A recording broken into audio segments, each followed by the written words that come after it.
नागपुरातील प्रसिद्ध neurosurgeon Chandrashekhar Meshram sir आपल्यासोबत आहे। त्यांना पद्मश्री पुरस्कार जो आहे तो जाहीर झालेला आहे।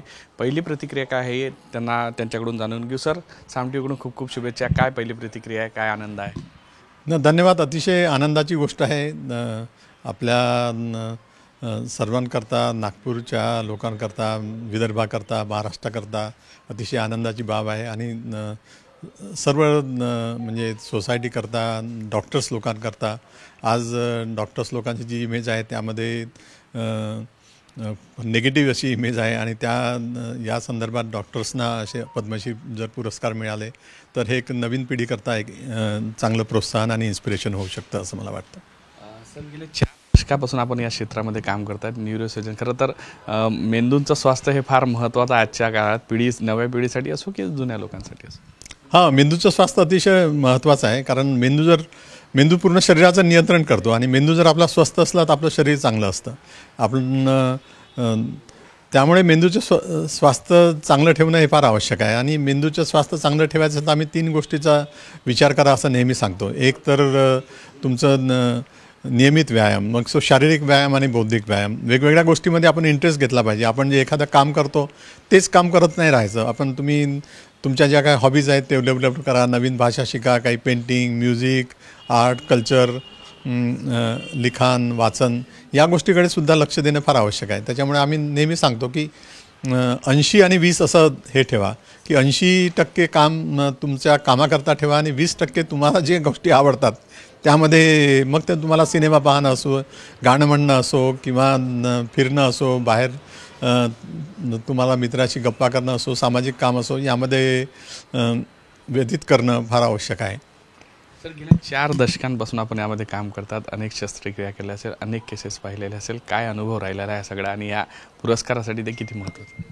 नाही, ते अतिशय महत्त्वाचं आहे, कारण हा जो पुरस्कार आहे हा एकट्याचा नाही आहे। आम्ही जे काही काम करतो ते सगळं टीमवर्क आहे। मग इथले डॉक्टर्स आहेत, आमचे पेशंट्स आहेत किंवा जनरल सामान्य जनता आहे, त्याच्या जनजागरणाचं काम करताना हे सगळ्यांचा सहयोग लागतो।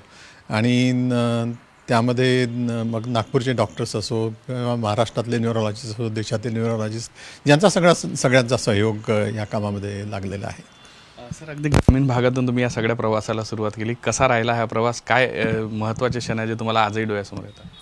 नाही, हा अतिशय मला वाटतं महत्त्वाचा प्रवास आहे, कारण आणि लोकांनी याच्यापासून काही शिकण्यासारखं आहे की आपण एका लहानच्या खेड्यात राहूनसुद्धा आपण जगाच्या पातळीवर काही मोठं काम करू शकतो आणि जगामध्ये त्याचं भारताची जी प्रतिमा आहे ती कशी उज्ज्वल करता येईल याबद्दल आपण त्याचं योगदान दिलेलं आहे। जसं आपल्याला माहीतच आहे की वर्ल्ड फेडरेशन ऑफ न्यूरोलॉजीचे 3 ट्रस्टी असतात आणि जगामध्ये, आणि त्यामध्ये पहिल्यांदा 65 वर्षामध्ये मी एक ट्रस्टी झालो आहे, तर ही भारताकरता फार अभिमानाची गोष्ट आहे।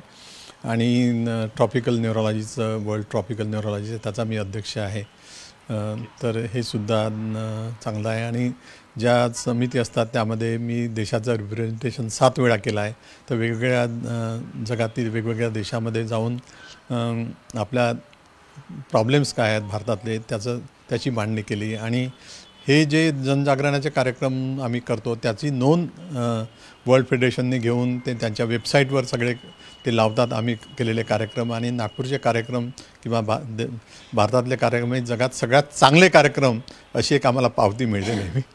सर, 5 पब्लिकेशन्स आपले प्रकाशित झालेले काय सांग? हे सगळे रिसर्च पब्लिकेशन्स आहेत आणि लोकांच्या जनजागरणाकरता ते 400 पब्लिकेशन्स आहेत। आणि हे रिसर्च पब्लिकेशन म्हणजे आम्ही जो काही रिसर्च करतो, जसं आता आम्ही इंटरनॅशनल क्लिनिकल ट्रायल्स करतो किंवा इंटरनॅशनल रिसर्च करतो, तर 4 रिसर्च ट्रायलमध्ये आमचा जगातून पहिला नंबर आला होता।